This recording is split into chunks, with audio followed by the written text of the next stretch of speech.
పెళ్లికి తెల్లవారుజామున బయలుదేరింది ఊరేగింపు. ఎక్కడి నుంచి? కైలాస పర్వతం దగ్గర నుంచి వస్తున్నారు. గవాక్షంలో నిలబడింది మేనకాదేవి నారదుడితో కలిసి. ఒక్కొక్కళ్ళు వస్తున్నారు. అబ్బా వెలిగిపోతున్నాడు, ఆయనేనా మా అల్లుడంది. కాదమ్మా, సూర్యుడు దిక్పాలకుల్లో ఒకడు. ఆ వెనక వస్తున్నాడు. ఎవరో బాబాయ్ నల్లగా ఉన్నాడు దున్నపోత మీద, ఆయన ఎవరా? నీ అల్లుడు కాదు, బెంగపెట్టుకోకు, యమధర్మరాజు గారు. ఆ వెనకాతలు అబ్బా చల్లగా ఎంత బాగున్నాడో, ఎవరు? చంద్రుడు, మీ అల్లుడు కాడు. ఈయనెవరోనయ్యో చాలా అందంగా ఉన్నాడు, ఎర్రగా ఉన్నాడు, కాంతులీనుతున్నాడు, బ్రహ్మగారు. మీ అల్లుడి దగ్గర పురోహితుడమ్మా, పెళ్లి చేయడానికి వచ్చే బ్రహ్మగారు ఆయన మీ అల్లుడు కాదు.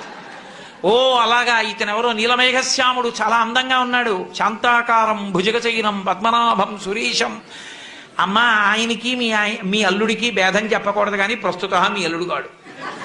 ఆయన వెళ్ళిపోయాడు. ప్రదోష వేళ అయిపోయింది, రాడు.